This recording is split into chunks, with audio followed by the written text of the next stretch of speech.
Ngomong-ngomong, apa kau dan Caspian itu dekat? Tanya Arthur dengan penasaran. Namun ekspresi Jasmine langsung berubah. Ia tampak tidak begitu senang mendengar pertanyaan itu. Dalam beberapa hal, ayahku punya hubungan yang kuat dengan guild petualang, dan Caspian adalah salah satu di antaranya. Jawab Jasmine singkat. Sylvie, naga Arthur, memberikan isyarat agar Arthur tidak melanjutkan pertanyaan itu. Jasmine kemudian mengalihkan pembicaraan dan mengajak Arthur menuju meja penjagaan karena telah dipanggil. Mungkin dia hanya pendek, tapi anak itu gila. Apa dia benar-benar masih anak-anak? Gumam para peserta ujian di belakang Arthur yang tampak penasaran. Tak lama, seorang resepsionis menyambut Arthur dan Jasmine di meja penjagaan. Terima kasih sudah menunggu. Aku sudah diinformasikan mengenai hasil duelmu, Tuan Not, ucapnya sopan. Ia memberikan sebuah benda yang tampak seperti ID card kepada Arthur. Atas nama Guild Petualang Kerajaan Sapin, izinkan aku mengucapkan selamat datang. Lanjut resepsionis itu dengan ramah. Arthur menerima kartu tersebut dan memerhatikannya. Tiba-tiba, ia mendengar suara-suara memanggilnya. Ternyata ketiga peserta ujian tadi melambaikan tangan dan mengacungkan jempol ke arahnya, seolah terkesima dan kini mendukungnya. Pergilah dan berlatih, para pemula, ucap Sylvie yang hanya dipahami Arthur. Jasmine kemudian menepuk bahu Arthur. Kau mungkin pendatang baru, tapi sekarang kau sudah menjadi petualang, tambah Jasmine. Kau adalah bagian dari kami. Arthur menatap kartunya. Sekarang aku benar-benar jadi petualang, gumamnya dalam hati. Sebagai Not, kini ia telah bebas dari ikatan yang membatasi kehidupan seorang Arthur Lewin. Namun duel hari ini dengan Caspian telah mengonfirmasi banyak hal dalam dirinya. Menguasai sihir elemen memang menyenangkan. Arthur sangat menikmati kemampuan yang telah ia peroleh di dunia ini. Namun tanpa sadar, ia telah mengabaikan potensi terbesarnya, kemampuan yang paling ia kuasai di kehidupan sebelumnya. Di kehidupanku yang dulu, aku telah menghabiskan sebagian besar waktuku untuk menyempurnakan teknik dasar. Tapi di dunia ini, tidak ada batasan. Aku bisa jadi lebih dari sekadar penyihir. Haruskah aku benar-benar terus mengejar sihir? Atau tiba-tiba Arthur menabrak seseorang karena terlalu tenggelam dalam pikirannya. Maaf, aku tidak sengaja, ucap Arthur, buru-buru meminta maaf. Namun saat melihat siapa yang ia tabrak, pria misterius yang muncul di awal skene tadi. Pria itu adalah peserta yang langsung diterima di kelas B tanpa mengikuti ujian. Orang ini, dia peserta yang mendapat peringkat B tanpa tes apapun. Gumam Arthur dalam hati, penuh rasa penasaran. Tidak masalah, ucap pria itu singkat, nadanya dingin. Apa-apaan ini? Kalian berdua saling kenal? Ucap seseorang menghampiri mereka. Lukas muncul dengan ekspresi penuh kesombongan, diiringi oleh pengawal dan pelayannya. Atau ada pertemuan penting untuk para petualang peringkat B baru. Dan aku tidak tahu, katanya dengan nada meremehkan. Kenapa? Apa kau berencana mengamuk lagi jika memang hal itu benar? Sahut Arthur dengan datar, mengingatkan kejadian sebelumnya. Seketika wajah Lukas berubah masam. Jangan sombong hanya karena kita punya peringkat yang sama, ucap Lukas. Bahkan jika tidak ada sistem peringkat, seorang rakyat jelata akan tetap selalu berada di bawah. Ucapannya menyakitkan, penuh kesombongan dan penghinaan. Lukas lalu pergi meninggalkan mereka, dengan langkah angkuh seperti biasa. Sikapnya mencerminkan sosok karakter sampingan yang menyebalkan, arogan dan penuh rasa superioritas. Ada apa? Tanya Jasmine, menegur Arthur yang terlihat melamun. Tidak, aku hanya sedang berbicara pada... Namun sebelum Arthur sempat menyelesaikan kalimatnya, pria misterius yang tadi berdiri di depannya tiba-tiba menghilang. Dia menghilang? Arthur lalu bertanya, lalu apa selanjutnya? Kau akan mengambil quest dari papan permintaan? Atau, kau sudah memilih salah satu? Jasmine menjawab, dengan skill MU itu, rasanya malah buang-buang waktu kalau kita hanya melakukannya. Jadi aku telah memikirkan sesuatu yang lain. Adegan berpindah memperlihatkan suasana senja yang indah di kota. Perjalanan menuju Rawa Beast membutuhkan lisensi khusus atau surat izin. Terlihat Arthur dan Jasmine berada di depan sebuah portal yang dijaga oleh dua pengawal. Mereka sedang memperlihatkan lisensi mereka masing-masing. "Apakah kita perlu menyiapkan sesuatu sebelum pergi keluar?" tanya Jasmine. "Aku sudah menyiapkan semua yang kubutuhkan untuk seminggu ke depan," jawab Arthur. "Kalau begitu, ayo pergi," ucap Jasmine. Keduanya pun masuk ke dalam portal, dan adegan berpindah memperlihatkan pemandangan alam yang sangat indah, daerah yang adem, asri, dan menenangkan. Arthur tampak menikmati setiap langkahnya, berjalan melewati semak-semak sambil menikmati udara yang sejuk. "Rawa Beast ini, bukankah terlalu damai?" tanya Arthur. "Kita sudah dekat dengan pos terluar pangkalan gunung besar. Kebanyakan area di sini sudah dijelajahi.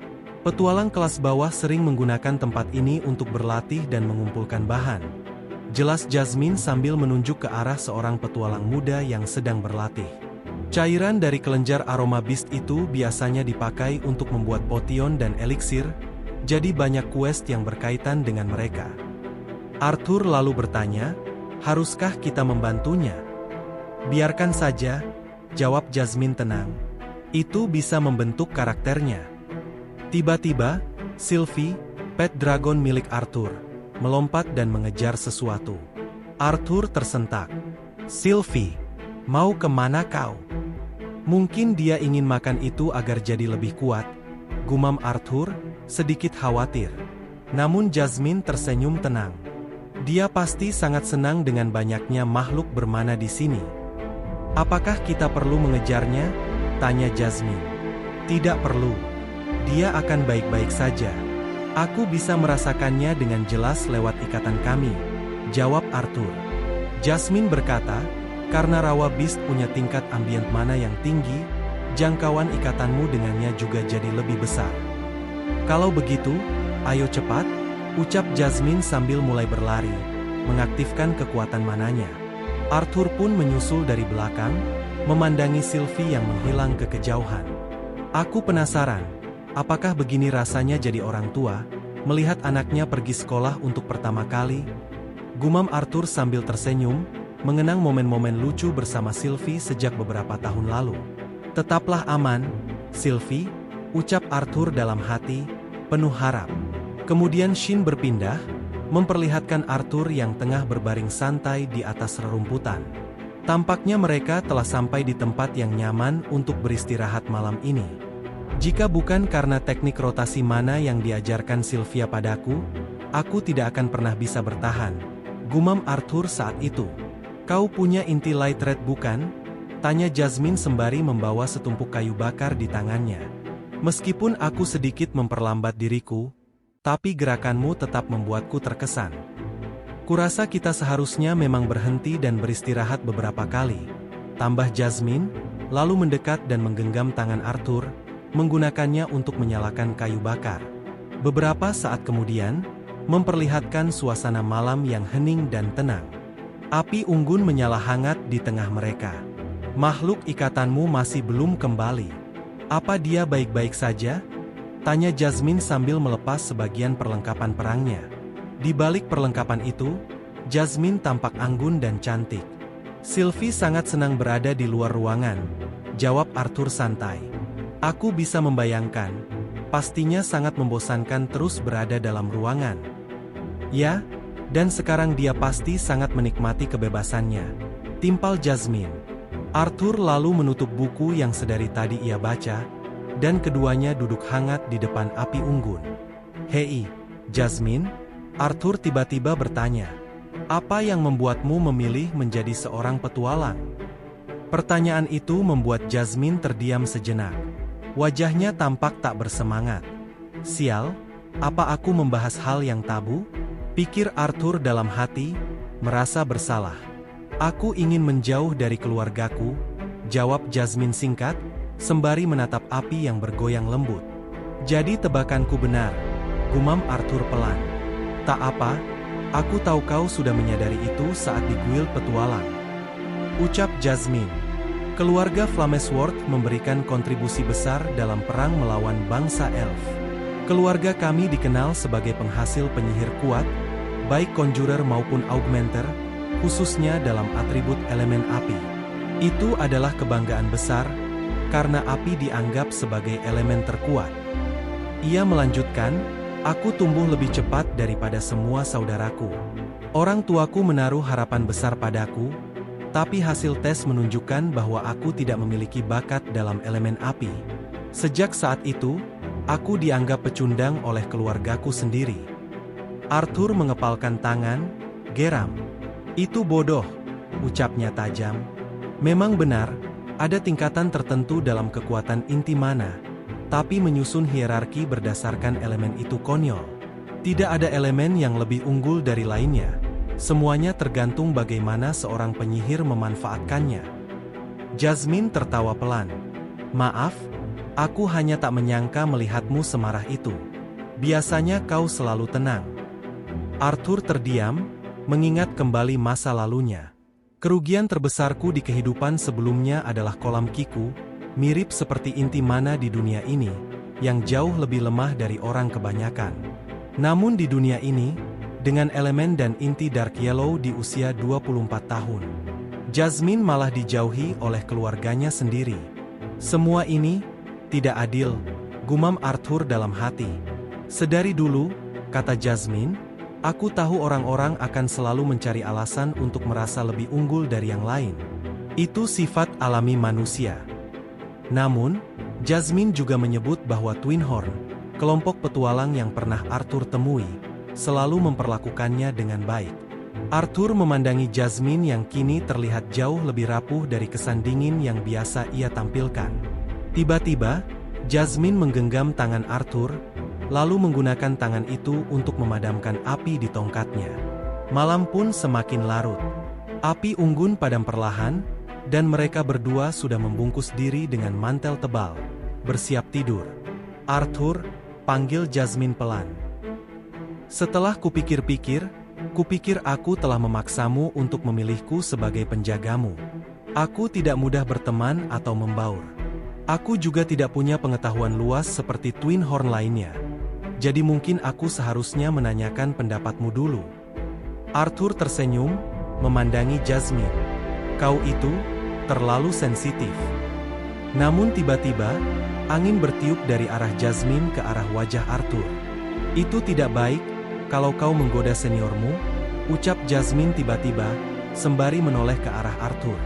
Sejujurnya, aku senang, karena kaulah sukarlawannya. Jasmine, ucap Arthur jujur. Kau tidak takut menegurku saat aku melakukan kesalahan, dan itu adalah sesuatu yang sangat kubutuhkan, terutama karena aku cenderung bertindak berlebihan. Lanjutnya sembari menatap Jasmine.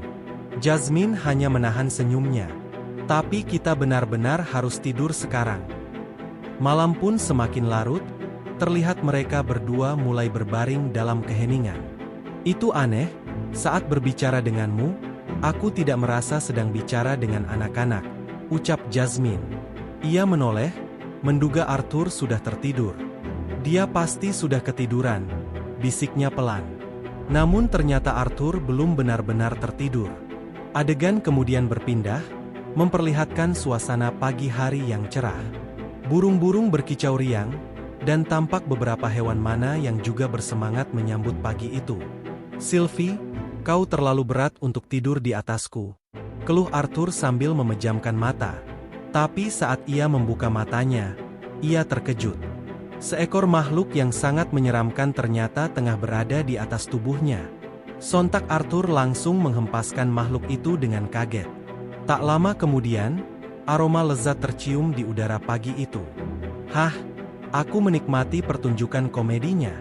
Selamat pagi, sapa Jasmine dengan senyum kecil. Pagi, Jasmine. Seharusnya kamu membangunkanku agar aku bisa membantu persiapan pagi, balas Arthur.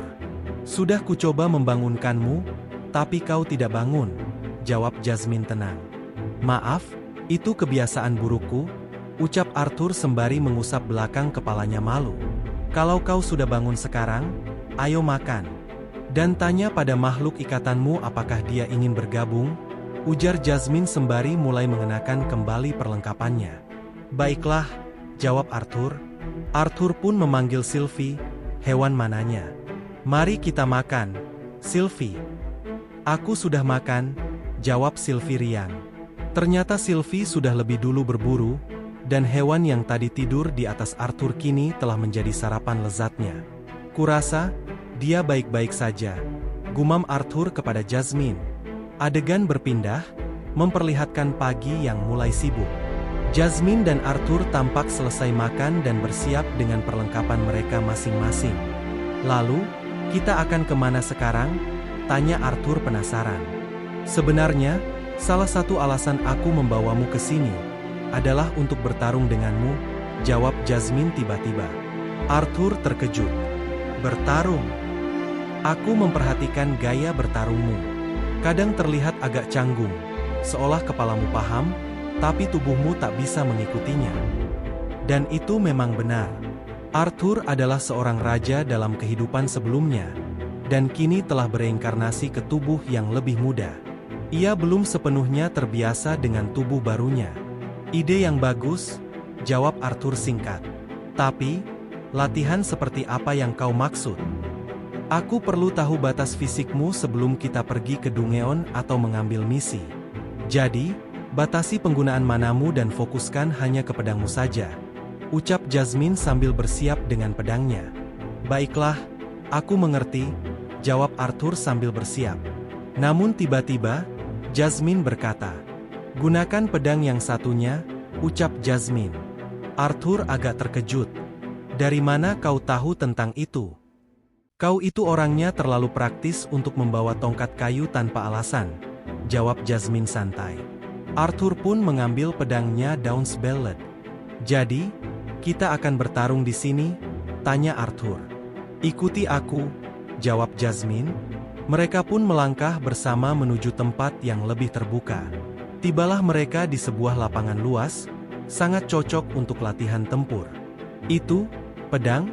Gumam Jasmine penasaran, menatap senjata biru transparan yang dipegang Arthur. Arthur menatap Jasmine dengan tegas.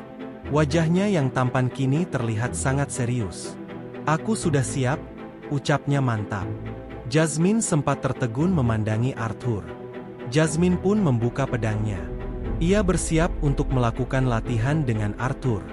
Berapa lama aku bisa bertahan tanpa meningkatkan tubuhku dengan mana? Gumam Arthur dalam hati. Arthur pun bersiap dengan pedangnya. Ia mengambil posisi, lalu melesat ke depan, menyerang Jasmine.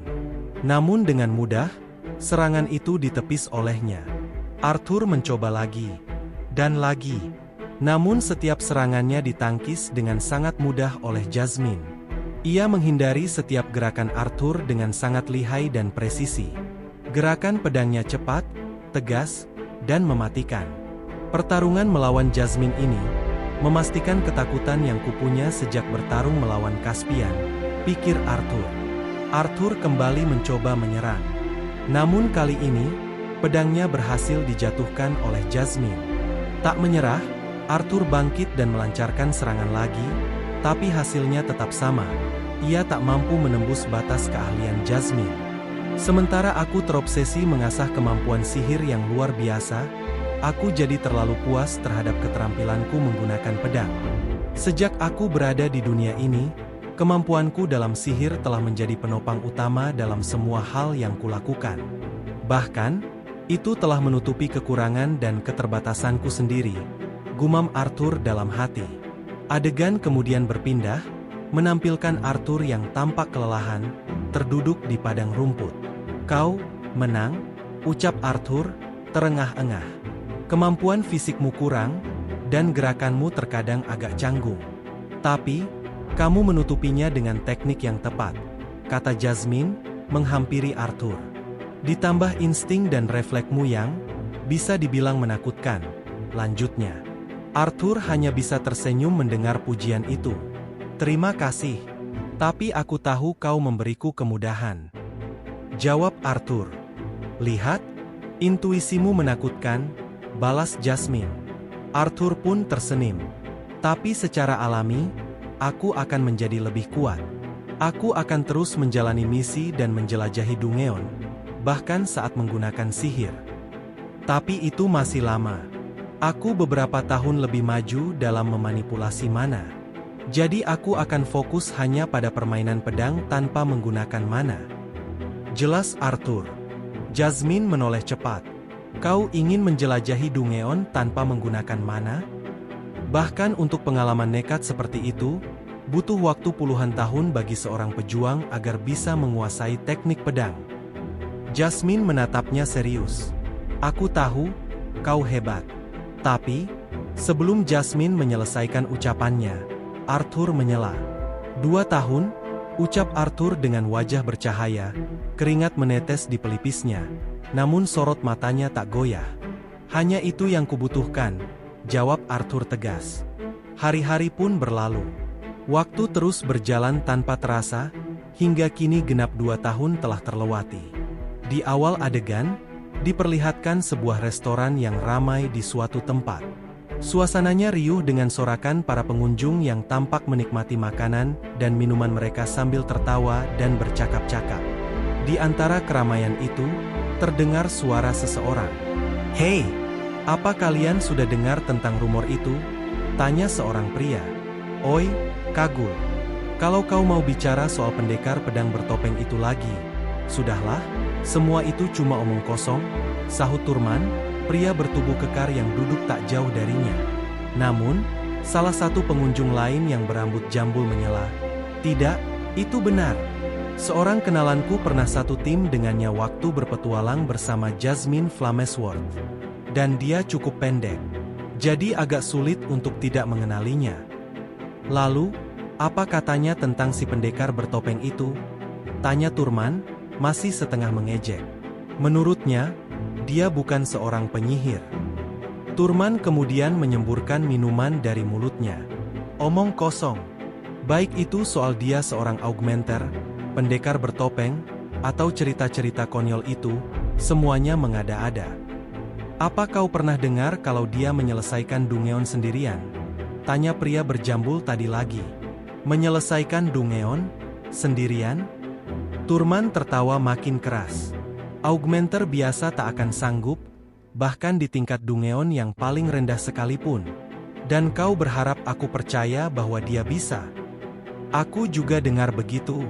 Tapi ingat, dia bersama Jasmine Flamesworth." Timpal Kagul mencoba masuk akal. "Kalau begitu, jelas Jasmine yang menolongnya. Dia pasti hanya beban di dalam tim." "Aku tak bilang dia hebat. Tapi menurut para prajurit baru, dia bahkan mendapat julukan pendekar bertopeng. Mereka bilang dia murid Jasmine Flamesworth." "Muridnya? Itu hanya rumor murahan. Kalau dia memang kesini, aku sendiri yang akan mengurusnya." Ia kemudian berseru, "Pelayan, di mana minumanku?" Sementara suasana tetap riuh dan ramai, para petualang yang lain terus memperdebatkan kebenaran rumor pendekar bertopeng itu. Topik tersebut tampaknya memang sedang hangat-hangatnya dibicarakan. "Aku masih tidak percaya," gumam Kagul sambil memegang gelas di tangannya. "Mereka bilang dia bukan cuma murid Jasmine, tapi dia juga langsung naik ke peringkat B dalam 1 kali ujian. Dan, yang paling mengejutkan, lanjut Kagul dalam hati, dia baru-baru ini naik ke kelas A." Para petualang itu terus tertawa dan bersenang-senang dalam suasana yang mulai kacau oleh alkohol. 2 tahun, dan dia sudah menjadi petualang kelas A, pikir Kagul, termenung. Sedangkan aku, hanya seorang petualang perbatasan kelas C, gagal naik tingkat dalam ujian selama 3 tahun berturut-turut. Pikiran itu membuatnya semakin murung, sementara Turman di sebelahnya masih tertawa dengan angkuh. Meskipun hal itu membuat Turman kesal, lagi pula dia adalah augmenter kelas B veteran. Pendekar pedang bertopeng itu pasti mencoreng harga dirinya, gumam Kagul sambil melirik ke arah Turman. Namun tiba-tiba, pintu restoran terbuka. Angin dingin berembus masuk, dan suasana menjadi sedikit lebih tenang. Seseorang berdiri di ambang pintu.